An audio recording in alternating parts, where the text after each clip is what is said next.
नमस्कार साथियों, सहारा इंडिया सेबी सहारा केस के आड़ में लगातार अपने कर्मचारियों को, एजेंट को और 10 करोड़ से ज्यादा निवेशकों को और कई करोड़ उन्होंने मल्टीपल मेंबरशिप दिए हैं।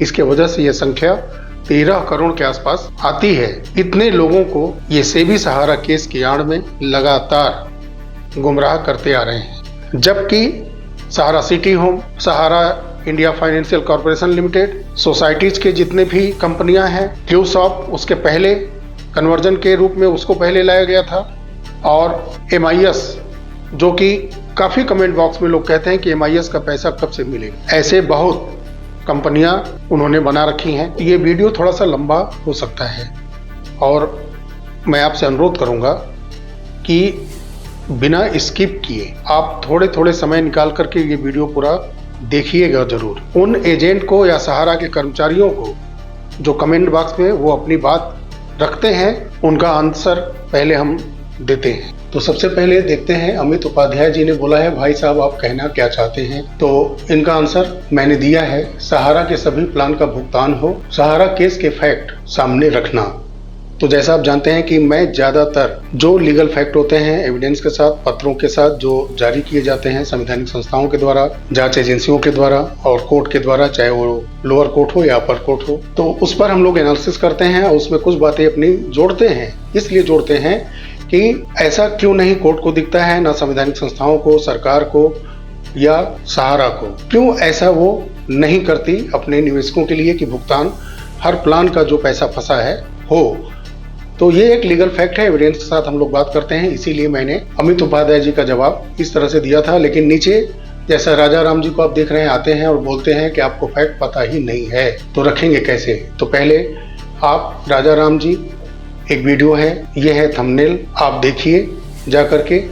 और इसमें मैंने ROC का भी जिक्र किया है, MCA का भी जिक्र किया है, तमाम एक्ट का भी जिक्र किया है, सेबी किस एक्ट के तहत सहारा के ऊपर कार्रवाई की है उसका भी मैंने फैक्ट रखा है, और सहारा किस एक्ट के तहत अपने बचाव का प्रयास कर रही थी MCA के माध्यम से, ये भी मैंने फैक्ट उस वीडियो में रखा है। तो आशा करते हैं कि सबसे पहले आप जाकर के वो वीडियो भी आप देखेंगे। लेकिन अब यहाँ पे पूरे कमेंट मैं पढ़ता हूँ। जैसा पहले आपने लिखा है कि आपको फैक्ट पता ही नहीं, तो रखेंगे कैसे, क्योंकि देश के पूर्व कानून मंत्री वीरप्पा मोइली, देश के अपर सॉलिसिटर जनरल विकास सिंह, CGI VN खरे साहब, ROC का मतलब आप जानते ही हैं कि registrar of companies, MCA ministry of corporate affair के नियम और नियमावली, तमाम विद्वानों का अपना मत है कि सहारा सेबी मामले में सेबी का सहारा की दोनों कंपनियों पर कोई अधिकार नहीं है। सभी मामले MCA भारत सरकार की देखरेख में आते हैं, ना कि सेबी के अधिकार क्षेत्र में आते हैं। आप पावर में हैं तो क्या सहारा को पूर्व प्रभाव से, विषमधारा 142 से, निवेशकों के धन की असुरक्षा, यहाँ शब्द मिसिंग है, और अपनी सनक से जंजीरों से बांधोगे क्यों। भाई राजा राम जी, आपने बहुत अच्छा किया कि यहाँ पे 2 कंपनियों का आपने खुद ब खुद जिक्र किया है। तो भाई साहब, सोसाइटी का पैसा क्यों नहीं मिल रहा है, क्यू शॉप का पैसा क्यों नहीं मिल रहा है, सहारा सिटी होम का पैसा क्यों नहीं मिल रहा है, सहारा इंडिया फाइनेंशियल कॉर्पोरेशन, इन सब कंपनियों का पैसा किसने रोका था, आपके कार्यालय सहारा के क्यों बंद हैं। थोड़ा इस पर लीगल फैक्ट आप रखिएगा। और उसके बाद जो आपने कानून मंत्री वीरप्पा मोइली जी का बात किया है, तो उनके इस केस पर संक्षिप्त जो उन्होंने टिप्पणी की थी उसको आप पहले देखिए। और अब जो CGI हैं VN खरे साहब, जो उन्होंने टिप्पणी की थी सेबी सहारा केस पर, उसको भी आप देख लीजिए, पढ़ लीजिए। दोनों लोगों का मत यही था कि निवेशकों के हित के लिए सेबी ने जो किया वो सही था, सेबी का फैसला सही था। तो चलते हैं अगले कमेंट पर। अब यहाँ पर एक दिनेश कुमार जी हैं, उन्होंने बोला है, अरे शब्द मिसिंग है, बेवकूफ पत्रकार, हर बैंकिंग सेक्टर में ऐसे ही होता है। अभी आप किसी भी सरकारी बैंक में जाओ, अगर जमा करना बंद कर दें तो सभी बैंक दिवालिया हो जाएगा। तो मैंने एक आंसर दिया है, पहले मैं वो पढ़ लेता हूँ।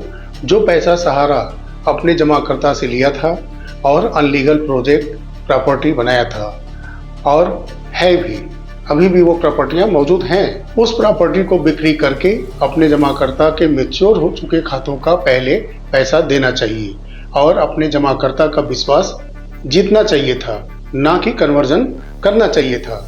मैंने उस समय के कोर्ट के आदेश की समीक्षा की है। जैसा मैंने पहले कमेंट में बताया कि जो भी एविडेंस होते हैं, जांच एजेंसियों के हों चाहे लोअर अपर कोर्ट के हों, सरकार के हों, जो रिपोर्ट होती है उसके आधार पे ही हम लोग अपने वीडियो में बातें रखते हैं। तो दिनेश कुमार जी, जब किसी बैंक की देनदारी, उसकी जो अपनी संपत्तियां होती हैं, अगर उससे ज्यादा होने लगे, उस कंडीशन में वो बैंक या वो फाइनेंशियल कंपनी हो, वो दिवालिया की स्थिति में आती है या जमा पैसों को वो सेबी के पास या कंपनी ऑफ रजिस्ट्रार के पास कुछ पैसे उसमें से, या यूं कहें कि लगभग 50 से 60% पैसे वो सिक्योर नहीं रखेगा और शेष पैसे एक लीगल प्रोजेक्ट में या बिजनेस डेवलपमेंट में नहीं लगाएगा, तो ऐसी स्थिति में भी कंपनी को जब रिटर्न करना होगा तो फिर वो फंसेगी, उबरने में मुश्किल होगी। उस कंडीशन में भी कंपनी दिवालिया हो सकती है। और ज़्यादातर बैंकिंग सेक्टर में बैंक हो या फाइनेंशियल कंपनियां हो, वो गलत तरीके से जब अपने ग्राहकों का, जमाकर्ताओं का पैसा निवेश करती हैं ऐसे जगह से जहां से वो उचित समय पर फिर से उस पैसे को एक अच्छे प्रॉफिट के साथ निकाल न सकें, ऐसी कंडीशन में ही ज़्यादातर बैंक या फाइनेंशियल कंपनियां गलत जगह निवेश करने से या अपनी महत्वाकांक्षी योजनाओं को जबरदस्ती करने के चक्कर में फंसती हैं और फिर वहां से उचित पैसा जो वो सोचती हैं वो आ नहीं पाता। इसके वजह से जमाकर्ताओं का धन जब वो लौटाने की स्थिति में नहीं रहते हैं, वैसी स्थिति में बैंकिंग सेक्टर के बैंक हो या फाइनेंशियल कंपनियां हो, वो दिवालिया होती हैं। और जो आपने तर्क दिया है कि जमा करना अगर बंद हो जाए तो बैंक दिवालिया हो जाएगा, फाइनेंशियल कंपनियां दिवालिया हो जाएंगी, नहीं, यही लीगल एक्ट है कि जब आप इन्वेस्टर का पैसा अपने पास लेते हैं तो उसका उचित जगह निवेश हो और उसमें से आधे से ज्यादा पैसा संवैधानिक संस्थाओं के पास आप जमा करेंगे ताकि उचित ब्याज वहां से आपका बनता रहे।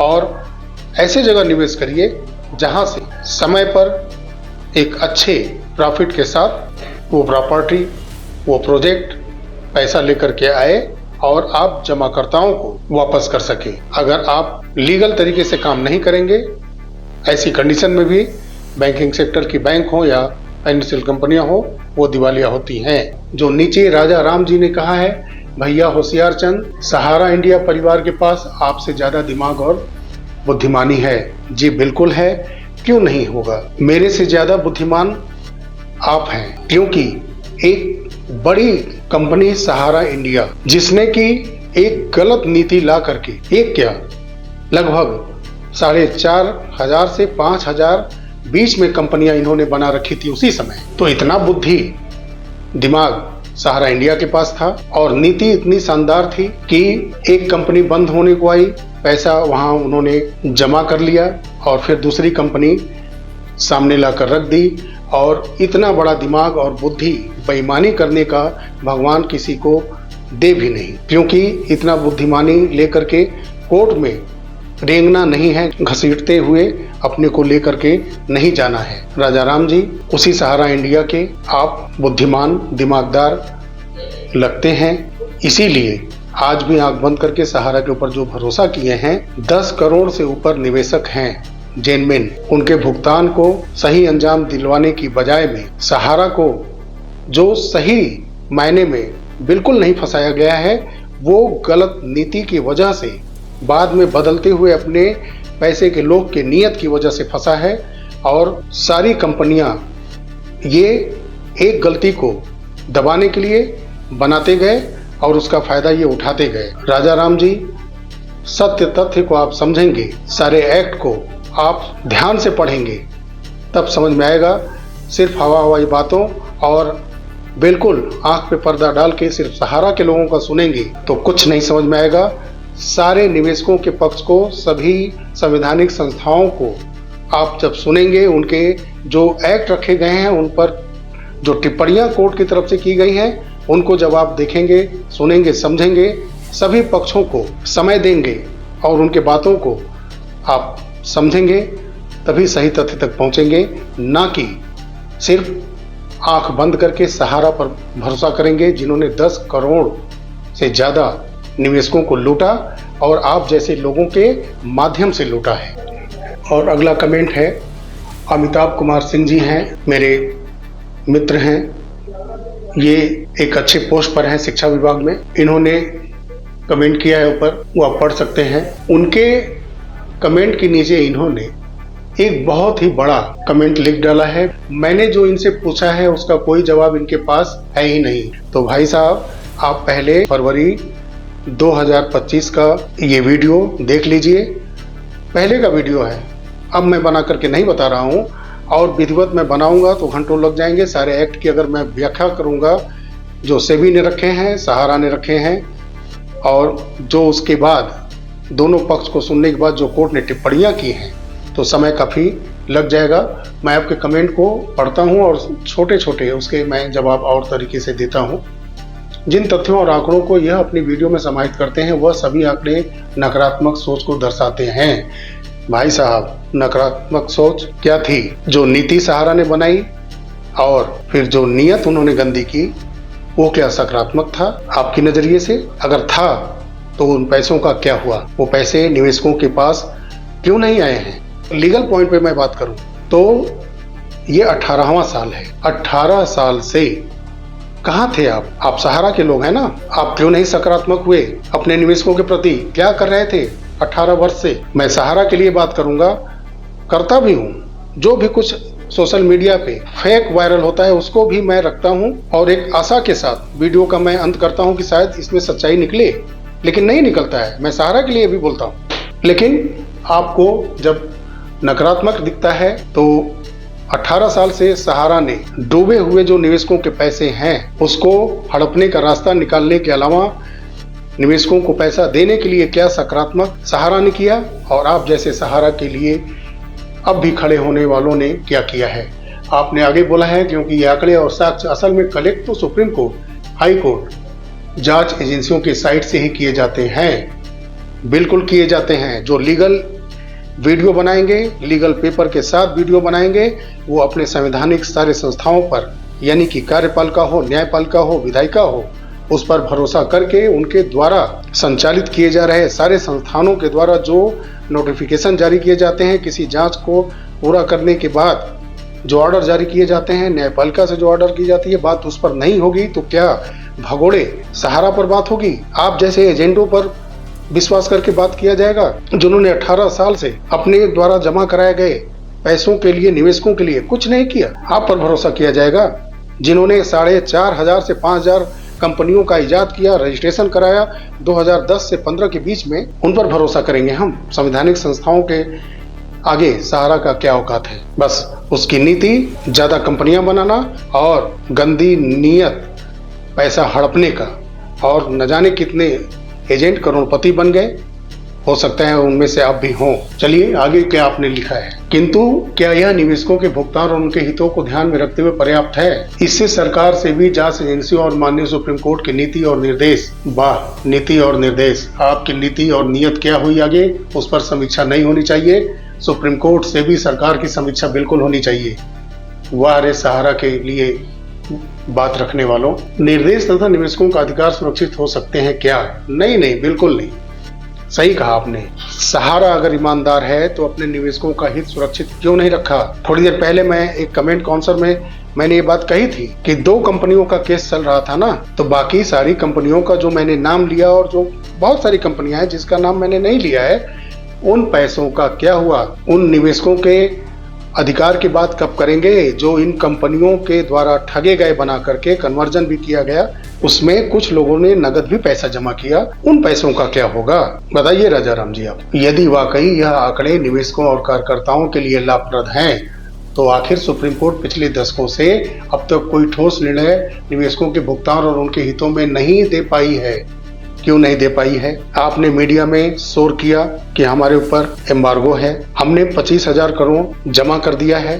ये मीडिया में आपका झूठ बेनकाब हुआ 2014 में, और 2024 सितंबर में तो पूर्ण रूप से बेनकाब हो गए आप कि कोई एम्बार्गो नहीं था, जमा कराने पर प्रतिबंध था। आपकी प्रतिबंधित होने वाली एक कंपनी थी, वो थी सहारा इंडिया फाइनेंशियल कॉर्पोरेशन लिमिटेड, जिसके लाइसेंस को पहले होल्डिंग की गई और उसके बाद उसको रद्द किया गया। बाकी कंपनियों पर ना कोई रोक था, ना उसके लिए कार्यालय को बंद करने के लिए कहा गया था। तो कहाँ थे आप?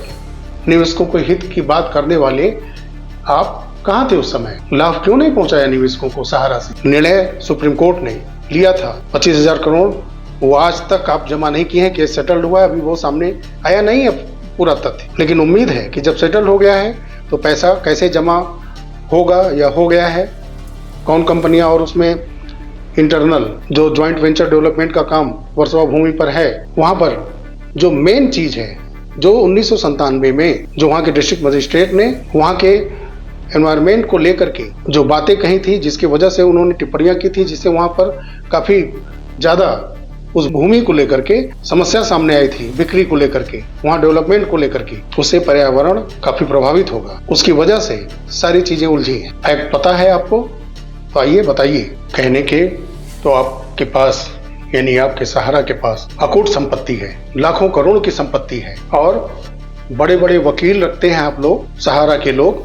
उनको लाखों देने के लिए एक एक हेयरिंग के 50 से 70-80 लाख रुपए आप लोग देते हैं। उतने में तो न जाने कितने छोटे निवेशकों का भुगतान हो जाए, लेकिन जहां हजारों लाखों करोड़ बचाना हो, वहां पर कुछ लाख तो आप लोग खर्च करेंगे ही। कितने फैक्ट आंकड़े चाहिए आप जैसे लोगों को? कैसे जिगर हैं आप लोग के? कितने फैक्ट सामने रहने के बाद सुप्रीम कोर्ट जब टिप्पणी करती है कि सारी चीजों को विस्तार से जांचा गया, परखा गया। ये 5 सितंबर के आदेश में लिखा है। कोर्ट के मुख्य जो इस केस को देखने वाले जज हैं, टिप्पणी की है उन्होंने, तो उस पर पुनर्विचार नहीं कर सकते हैं, क्योंकि उस समय ही इस पर विस्तार से जांच की जा चुकी है। आपको पैसा जमा करना ही होगा। आपने तो कई वर्षों तक ये छुपा कर रखा था कि आपने तो बोला कि 24,000 करोड़ रुपए जमा किया जा चुका है। अब वो पैसा हमको रिलीज किया जाए, हमने निवेशकों का भुगतान कर दिया है। जो आपने दस्तावेज भेजी उसमें ज्यादातर दस्तावेज फर्जी पाए गए। हर चीज संवैधानिक सिस्टम यानी सेबी, सरकारी जांच एजेंसियां, SFIO हो, ED हो, CID हो, CBI हो, रिजर्व बैंक ऑफ इंडिया हो, सरकार की तरफ से कोई नुमाइंदा हो, सारे लोग गलत हैं। सिर्फ आप और आपका करता धरता आका सहारा इंडिया सही है। अपने गिरवा में झांकिए राजा राम जी, और आप जैसे लोग अपने गिरवा में झांकें कि सब गलत और सहारा सही। ये आंखों के ऊपर से अपना ये पर्दा हटाइए। आपने कई यूट्यूबर साथियों का नाम लिया है और सभी उब करके यूट्यूब पर आए हैं वीडियो बनाने के लिए। सबकी जुबान खामोश हो जाएगी, सभी का चैनल बंद हो जाएगा, अपने आप बंद हो जाएगा, सहारा का मैटर क्लोज हो जाएगा। आप भुगतान शुरू कराइए। आपसे जब सवाल किया जाता है, एम्बार्गो पर सवाल किया जाता है, सिटी पिटी गुम हो जाती है। रियल एस्टेट और हाउसिंग के अलावा जितनी भी कंपनियां हैं उनका पैसा क्यों नहीं मिल रहा है, कार्यालय क्यों बंद कर दिए गए, इस पर आपकी कोई खामोश जुबान से आवाज नहीं निकलती है। और इतना बड़ा आपने बुक बना दिया, छपवा दीजिए और छपवा करके ऐसे बुक को अमेजॉन, फ्लिपकार्ट पर सेल कराइए। दीजिए नसीहत पूरे भारत के संवैधानिक सिस्टम को, न्यायालय को, जांच एजेंसियों को, सरकारों को, जो पहले यूपीए की थी और अब एनडीए की है। कीजिए एक्सपोर्ट सबको, बनाइए किताब। हम लोग निष्पक्ष काम करते हैं। मैं अपने प्लेटफॉर्म से, अपने चैनल से निष्पक्ष में बात करता हूँ।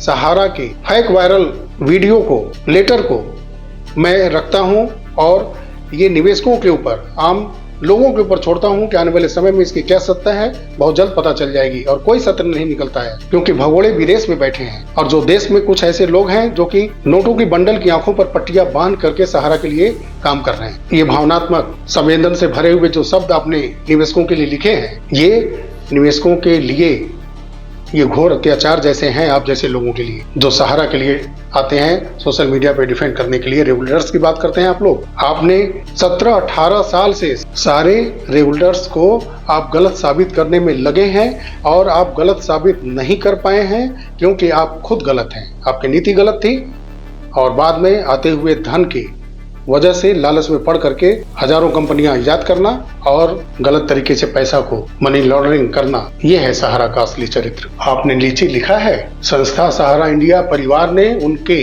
अधिकारों के लिए और अपने आत्मसम्मान के लिए, यानी उनके अधिकारों यानी निवेशकों के अधिकार के लिए शर्म नहीं आती आप लोगों को? 18 साल से आप अधिकार की बात करते हैं, लड़ रहे हैं 2 कंपनियों का केस और तमाम कंपनियों का पैसा जानबूझ करके रोक लिया है और कहते हैं उनके अधिकारों की बात, उनके आत्मसम्मान के लिए सिस्टम में बैठे अधिकारियों के खिलाफ जंग छेड़ी है। ये जंग लड़ रहे हैं आप, लाखों रुपए वकीलों को दे रहे हैं। वो पैसा अगर आप अपने निवेशकों को दिए होते तो कई हजार निवेशकों का कल्याण हो चुका रहता। आगे आप लिखते हैं, क्योंकि सहारा के पास करोड़ों देशवासियों की ताकत पर संपत्तियां का अपार भंडार है।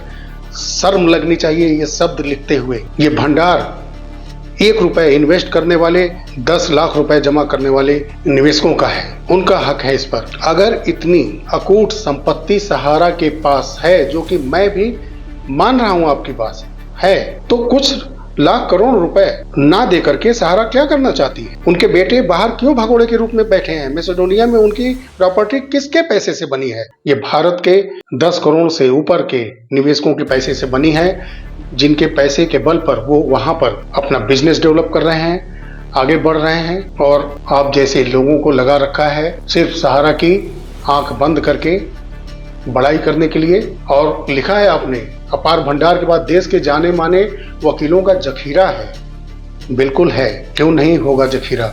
निवेशकों का पैसा लेके उसको बचाने के लिए वकीलों का जखीरा तो आप खड़ा करेंगे ही, क्यों नहीं खड़ा करेंगे? वही तो मैं कहते आ रहा हूँ इस वीडियो में भी, और पहले के कई वीडियो में मैं कहते आ रहा हूँ कि जितना पैसा आप खर्च कर रहे हैं उतना पैसा अगर आपने दिया होता तो कई हजार लोगों के घर का भला हो गया होता। लेकिन नहीं, इसका हम आप इनके जैसे संपादक, आंदोलनकारी और सरकार से भी और सुप्रीम कोर्ट को अच्छी तरह समझना होगा। समझना सहारा को होगा। अगर कोई ये सोचता है कि वो ही सही है, बाकी सारे लोग गलत हैं, तो उसको अपने गिरवा में झांकना चाहिए और अपने किए गए कार्यों की स्वयं समीक्षा करनी चाहिए। और वो सहारा परिवार जो नाम दिया जाता है, उसी परिवार के आप जैसे लोग सदस्य हैं, तो सहारा और सहारा के परिवार के जो बहुत करीबी एजेंट हैं उनको अपने गिरवा में झांकना है। उनके पास जो दौलत है उन निवेशकों के जमाकर्ताओं की वजह से है। अब उसको हजम करने के लिए 18 साल से कोर्ट में जानबूझ करके वकीलों का जखीरा खड़ा करके बड़ी बड़ी फी देके लंबा खींचने का प्रयास किया जा रहा है। राजा राम जी, आप जैसे लोग थे सहारा में, तभी सहारा इतना बड़ा आर्थिक अपराध कर सका है, इतने करोड़ों निवेशकों को लूट सका है। आप जैसे लोगों की वजह से, आप जैसे आंख पर नोटों के बंडल के पर्दे डाले हुए लोगों की वजह से, अपने कमीशन के लिए, अपनी सैलरी के लिए, मोटी मोटी कमाई करने के लिए आप लोगों ने निवेशकों को लूटने दिया और अपना पेट भरा नोटों से। मैंने जो कमेंट बॉक्स में जो क्वेश्चन किए गए थे या जो टिप्पणियां की गई थी, उसका मैंने अपने तरफ से आंसर देने का प्रयास किया। तो ये वीडियो थोड़ा सा लंबा हो सकता है और मैं आपसे अनुरोध करूंगा कि बिना स्किप किए आप थोड़े थोड़े समय निकाल करके ये वीडियो पूरा देखिएगा जरूर। साथियों, कमेंट के आंसर आपने देखे हैं, लेकिन मैं इस वीडियो के माध्यम से राजा राम जी से कहना चाहूंगा कि आपने एक्ट 142 का जिक्र किया था, जो सुप्रीम कोर्ट को न्याय दिलाने के लिए एक बहुत बड़ी एक प्रकार से आजादी देती है कि उस एक्ट के नीचे आप किसी को ला सकते हैं, किसी को भी आप प्रताड़ित होने से बचा सकते हैं। ये सुप्रीम कोर्ट के लिए है। आपने 142 का जिक्र किया और आपके कहने के मुताबिक ऐसा लगता है कि 142 एक्ट के जरिए ही सुप्रीम कोर्ट ने सहारा को प्रताड़ित किया है। राजा राम जी, आपने DRHP का नेम लिया है और आपने बोला है कि 20-20 हजार देश के निवेशकों से लेने के लिए लिखित अनुमति लेकर के सहारा ग्रुप आई है। क्या ये सही है कि DRHP को कंट्रोल सिर्फ रजिस्ट्रार ऑफ कंपनीज करती है या मिनिस्ट्री ऑफ कॉर्पोरेट अफेयर्स करती है? थोड़ा सा आप इस पर गहन करिएगा कि इसको सेबी करती है, क्योंकि सेबी के पास सिर्फ स्टॉक एक्सचेंज ही नहीं है, सारे व्यापारिक लेन देन हो, शेयर हो, बॉन्ड हो, इन सब निवेशकों के सिक्योरिटी को और उसके धन के सही जगह वो जा रहा है कि नहीं जा रहा है, उसका कैसे इस्तेमाल हो रहा है, किस तरीके से लिया जा रहा है, इस पर निगाह रखना सेबी की जिम्मेदारी है। और आपने DRHP का नाम लिया है लेकिन SCRA का नाम नहीं लिया है। SCRA क्या है? जैसे DRHP यानी ड्रॉप्ड रेड हेरिंग प्रोस्पेक्टस है, उसी तरह से SCRA ये सेबी के अधिनियम में है और सिक्योरिटी कॉन्ट्रैक्ट रेगुलेशन एक्ट 1956 ये सेबी को बहुत सारे अधिकार देते हैं। सिर्फ स्टॉक एक्सचेंज ही नहीं, आम निवेशकों के हक के पैसे उनको मिलने चाहिए। उनके जो पैसे जा रहे हैं किसी कंपनी में, कॉरपोरेट कंपनियों में, वो सुरक्षित हैं कि नहीं, उसको सुरक्षित तरीके से लेन देन कराने के लिए, उसको सही स्वरूप में संचालित कराने के लिए, सही स्वरूप में फिर रिटर्न मिलेगा कि नहीं, कैसे स्वरूप में उसको डिपॉजिट कराया गया है, कॉरपोरेट पूरे प्रशासनिक सिस्टम पे सेबी की कंट्रोल की इस एक्ट में नियम है। तो दोनों जो आपने तथ्य रखे, DRHP, उसके बाद आपने IPO का जिक्र नहीं किया। जो आपको भाता है उसका नाम आप आकर के ले लेते हैं कमेंट बॉक्स में, लेकिन जिन एक्ट से आप जकड़े उसकी बात आप नहीं करते हैं, या आप जैसे सहारा के लोग नहीं करते हैं। आपने रोशन लाल का जिक्र किया है, आपको रोशन लाल का नाम याद है, जिन्होंने 2010 में एक एप्लीकेशन दिया था।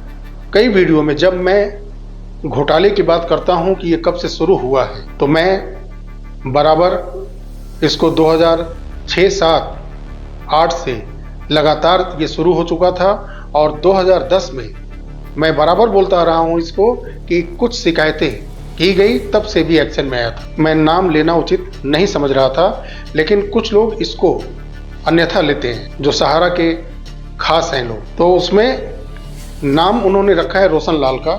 तो जो मैं कुछ लोगों का नाम लेता हूं, उन्हीं कुछ लोगों में कुछ ग्रुप भी थे, कुछ पर्सन भी थे जिन्होंने शिकायतें की थी रियल एस्टेट और हाउसिंग के बांड को लेकर के, ये नियमों के विरुद्ध हैं। तो आपने रोशन लाल का नाम लिया है, लेकिन उन ग्रुप का नाम नहीं लिया है जिन्होंने बाद में जब शिकायत की, वो बहुत ठोस आधार बना था सेबी को सहारा ग्रुप पर कार्रवाई करने के लिए। रोशन लाल ने जनवरी 2010 में, वो तो सेबी के पास गए भी नहीं थे, वो तो अपना एक डिटेल लेकर के, लिखित नोट, एक एप्लीकेशन लेकर के नेशनल हाउसिंग बैंक के पास गए थे, और जो कि उस नेशनल हाउसिंग बैंक के अधिकार क्षेत्र में जांच करना सहारा ग्रुप का और उन दोनों कंपनियों का नहीं था, तो उन्होंने ही इसको फॉरवर्ड कर दिया, आगे बढ़ा दिया सेबी के पास। तो एक ये पत्र सेबी के पास पहले से पड़ा था और वो इंटरनल इसकी जांच कर भी रहे थे।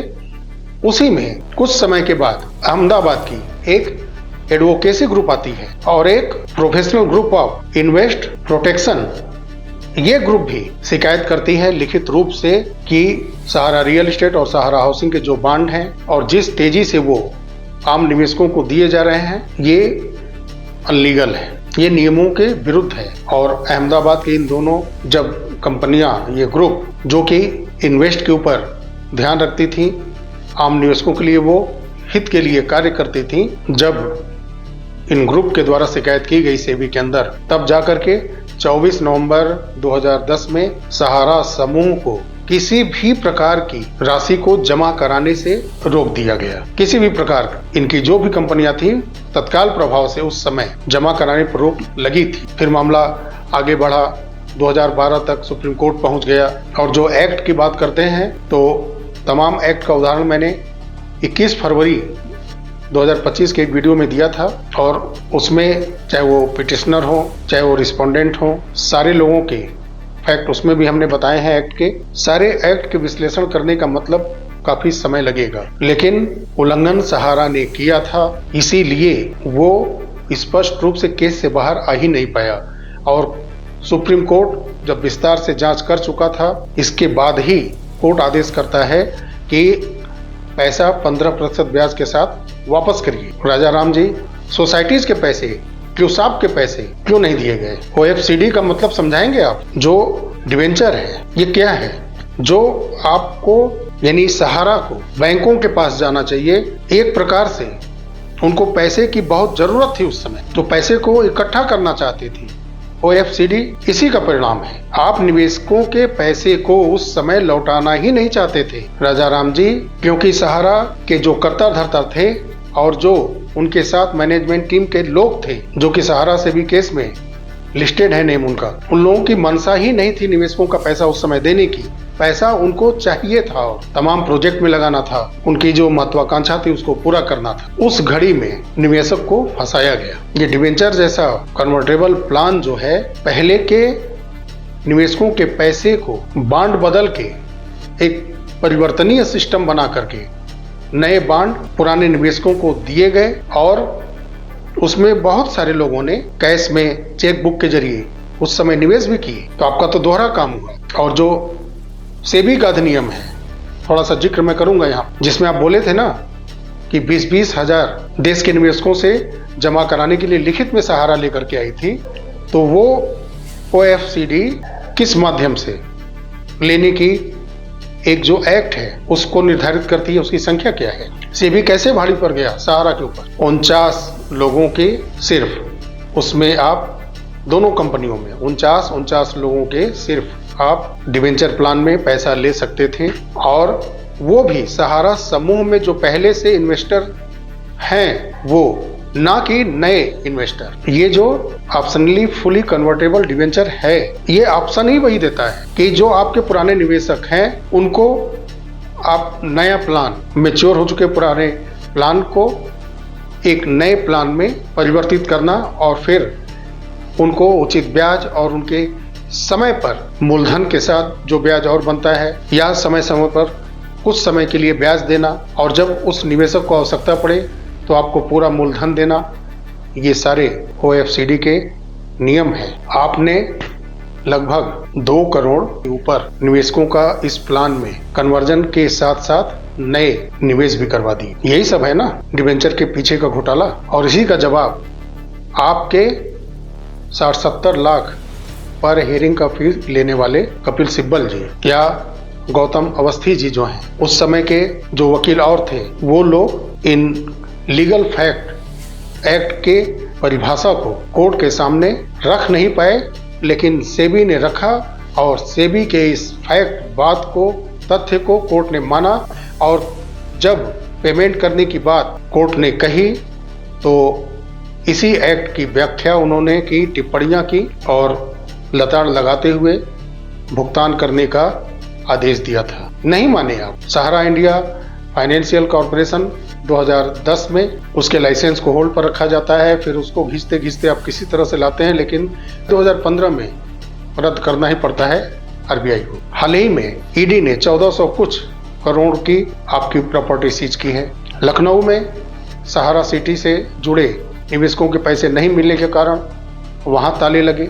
फिर उसके बाद सहारा बाजार, LDA की जमीन, वहां भी आप गलत पाए गए। वहां भी जो कुछ 150 की जगह 11 जो शॉप मिले खुले हुए, उस पर भी कार्रवाई हो गई, खाली करना पड़ रहा है उनको। आपने बक्सर कंज्यूमर कोर्ट यानी सहारा राजा राम जी, सुनते रहिएगा, मैं सारी चीजें बोल चुका हूँ, सारी बातें कर चुका हूँ, मैं आपके लिए बोल रहा हूँ और ये निवेशकों को भी मैं आगाह कर रहा हूँ इस वीडियो के माध्यम से फिर से, फंसिएगा मत आप फिर से कोई ऐसा डिवेंचर या इन्वेस्ट शेयर फार्म फिर से मत फंसिएगा आप राजा राम जी के जैसों के चक्कर में। बक्सर कंज्यूमर फोरम का आदेश था, वहां सिर्फ एक व्यक्ति का पेमेंट ब्याज के साथ करना था, नहीं किया गया और मीडिया में काफी वो आया भी, लेकिन फिर भी पेमेंट नहीं किया गया, वहां कोई सहारा का पहुंचा तक नहीं। कुर्की का आदेश होने के बावजूद भी कार्रवाइयां नहीं होती हैं, ऐसा सिद्धार्थ नगर के आदेश में जो वहां की डिस्ट्रिक्ट कोर्ट ने आदेश दिया था उसका भी पालन नहीं हुआ। इस पर भी मैं वीडियो अपने डाल चुका हूँ चैनल के ऊपर। सिद्धार्थ नगर में नामजद हैं सहारा के अधिकारी, उनकी प्रॉपर्टी को कुर्क करके पैसा देने का आदेश था। पता चला कि उन अधिकारियों के नाम से कोई प्रॉपर्टी ही नहीं है। क्या ये नहीं लगता राजा राम जी या आप जैसे सहारा के जो तमाम लोग हैं कि ये सोची समझी साजिश थी जिसके तहत ये कराया गया? ये 2006 से सब चल रहा है। आप 2003 के MCA एक्ट की हिल्ला हवाली करते हैं, उससे फायदा उठाने की कोशिश करते हैं। तो ये सब फैक्ट हैं केस के। लंबा वीडियो काफी हो जा रहा है, लेकिन रखना जरूरी था। आम निवेशकों को ये जानना जरूरी था कि सहारा वाकई सही नहीं है। सहारा इस देश के अंदर जो संवैधानिक संस्थाएं, सारे रेगुलेटरी जो भी हैं, वो एक्ट अधिनियम से चलते हैं, संवैधानिक तरीके से चलते हैं। संविधान के अंदर जो एक्ट हैं, चाहे वो सरकार की आर्थिक स्थिति को कंट्रोल करना हो, रजिस्ट्रार ऑफ कंपनीज के कंपनियों के रजिस्ट्रेशन से जुड़ा मामला हो, मिनिस्ट्री ऑफ कॉर्पोरेट हो, ये सारी संस्थाएं, न्यायपालिकाएं, ये सभी संवैधानिक एक्ट से, अधिनियम से चलते हैं। और ये अलग बात है कि कोई पैसों से बिकता है, कोई पैसों से किसी को खरीद लेता है, कभी न्याय पाने के लिए पैसा देना पड़ता है, बातें कहीं तक किसी के टेबल तक डाटा देने के लिए, पेपर पहुंचाने के लिए पैसा देना पड़ता है। ये तो सिस्टम का हिस्सा है, लेकिन ये देश संवैधानिक एक्ट, अधिनियम से चलते हैं और जो भी इस रूल को तोड़ेगा वो रेगुलेटर्स के एक्ट के तहत देश के संवैधानिक जो एजेंसियां हैं, जांच एजेंसियां हैं, न्यायपालिकाएं हैं, इनका जवाब जो भी अपराध करेगा, चाहे वो आर्थिक हो, कहीं भी किसी से लेन देन में फर्जीवाड़ा करें, गलत बॉन्ड शेयर करें, कन्वर्टेबल जैसे डिबेंचर जैसे खतरनाक सोच के साथ प्लान लॉन्च करें, तो ये सरकारी एजेंसियां अपने एक्ट के तहत कार्रवाई करेंगी। जवाबदेही उन कंपनियों की, उन पर्सन की होनी तय है। बिहार में भी चुनाव आने वाला है, वहां भी सत्ता परिवर्तन कराना चाहते हैं लोग और आम जनमानस है। अगर आपको लगता है कि सत्ता परिवर्तन करने से चोट पहुंचेगी सेंट्रल गवर्नमेंट को, तो बिल्कुल आप करिए। चोट जब उनको लगेगी, उनकी हानि होगी राजनीतिक, उनसे राज्य छीने जाएंगे, तो शायद वो कड़ी कार्रवाई करें और सभी निवेशकों का भुगतान करें। पता नहीं क्यों सरकारें इतनी ढुलमुल क्यों, चाहे वो सेंट्रल गवर्नमेंट की सरकार हो या फिर रीजनल लेवल की क्षेत्रीय जो सरकारें हैं, पता नहीं क्यों इतना ढुलमुल है। एक प्रकार से झारखंड सरकार जो वादा करके आई थी, कुछ ही महीनों में वो बिल्कुल एक प्रकार से पीछे हट गई। 10 कदम आगे बढ़ी थी तो 30 कदम पीछे चली। ROC का नंबर दे दिया, MCA का नंबर दे दिया और जो सहारा की जो कंपनियां हैं उसके ऑफिस के नंबर दे दिए और अपना पल्ला झाड़ दिया। और इसी बात को लेकर के मैं जो भी NGO हैं, ट्रस्ट हैं, जो सहारा में फंसे पैसे दिलाने के लिए आम निवेशकों के लिए काम करते हैं, ऐसे NGO ट्रस्ट के लिए मैंने बार बार अपने वीडियो में बोला है कि वो राजनीतिक दलों के कंधे ना बने। उनको अपने सहारा निवेशकों से जुड़े जो भी मीटिंग करते हैं आप या मंच से संबोधन करते हैं, तो ऐसे जगहों पर किसी भी राजनीतिक दलों को स्थान ना दें, क्योंकि आप सिर्फ राजनीतिक दलों के सिर्फ एक हथकंडे हैं वोट पाने के लिए, सत्ता पाने के लिए। ये बातें मैं पहले से कहता आ रहा हूं और झारखंड में हुआ है, अब ऐसा ही बिहार में होगा। खैर, आप सत्ता बदलिए, सेंट्रल गवर्नमेंट को समझाइए कि अगर आप सहारा का भुगतान नहीं कराएंगे तो आप क्रमशः एक एक राज्य खोते जाएंगे। ये हम सभी का अधिकार है कि जब हम सभी लोग को जो छलेगा, अगर उसको दंडित नहीं किया जाएगा, उससे पैसा, उसकी प्रॉपर्टी को बिक्री करके वापस लेकर के निवेशकों को जब तक नहीं दिया जाएगा, तब तक आपको एक एक करके कई राज्य आपसे हम लोग अपने वोट के माध्यम से छीनते जाएंगे। ये लोकतांत्रिक अधिकार है और इस तरह से हम सत्ता को सबक सिखा सकते हैं, ताकि सत्ता को ये लगे कि हाँ, सहारा के निवेशकों का, जो पहले की चिट फंड कंपनियां पैसा लेकर के भागी हैं, PACL जैसी कंपनियों का, शारदा चिट फंड, नवजीवन बैंक, अभी हाल ही में एक और यूनिवर्सल फाइनेंशियल कंपनी पैसा लेकर के भागी है, तो इन सब का भुगतान होना चाहिए, क्योंकि ऐसी कंपनियों के ऊपर नेताओं का संरक्षण भी होता है। तो ऐसे संरक्षणकर्ता को हटाना चाहिए, बेनकाब करना चाहिए ऐसे नेताओं को। और भुगतान एक ऐसा जरिया है कि जिससे आप लोगों तक ईमानदारी की एक पैठ बना सकते हैं कि हाँ, अगर कंपनियां पैसा लेकर भाग रही हैं तो हमारी संवैधानिक संस्थाएं, न्यायपालिकाएं और सरकार साथ देकर के पैसा निकाल रही है, पैसा निवेशकों को वापस दिला रही है। ऐसी स्थितियां बनानी चाहिए। लास्ट में मैं यही रिक्वेस्ट करूंगा आप सभी निवेशकों से कि अगर आप सहारा से ही संतुष्ट हैं तो कोई बात नहीं है, लेकिन अगर आप ये समझते हैं कि सहारा ने गलत किया है और सहारा जानबूझ करके 2 कंपनियों के अलावा सारी कंपनियों का पैसा जानबूझ करके हड़पना चाहता है, नहीं देना चाहता है, तो आप राजा राम जी या ऐसे सहारा के जो तमाम लोग आते हैं, कमेंट बॉक्स में कमेंट करते हैं, आप जवाब देना शुरू करिए उनको। आप उनसे अपने पैसे के लिए डिमांड रखिए कि हमारा भुगतान कब हो रहा है, मेरा इस कंपनी में पैसा इतना इन्वेस्ट है, ये पैसा कब आप दे रहे हैं, इसको न देने का आप कारण बताइए। क्योंकि अब तक तो आप समझ ही चुके होंगे कि कोई प्रतिबंध नहीं था आम निवेशकों के भुगतान को लेकर के। कोई भी तरीके से किसी भी एक कंज्यूमर कोर्ट से सुप्रीम कोर्ट तक किसी ने रोक नहीं लगाई थी भुगतान को लेकर के, चाहे वो किसी भी कंपनी से प्लान लिए गए हों निवेशकों के द्वारा। किसी को भुगतान देने से किसी भी सिस्टम में ऐसा कोई प्रावधान नहीं बनाया कि वो भुगतान से रोक सके। कार्यालय को हमेशा खुलने के लिए रखा गया, कार्यालय इन्होंने स्वयं बंद किए। तो ये सब चीजें जब तक आप खुल करके सभी जगह कमेंट बॉक्स में सहारा के लोगों के सामने रखेंगे नहीं, तब तक इनका मनोबल और बढ़ता जाए। तो चलिए साथियों, वीडियो काफी लंबा हो चुका है। चैनल पर अगर आप नए हैं तो चैनल को सब्सक्राइब अवश्य करिएगा। मिलते हैं अगले वीडियो में, तब तक के लिए नमस्कार। जय हिंद, जय भारत, वंदे मातरम।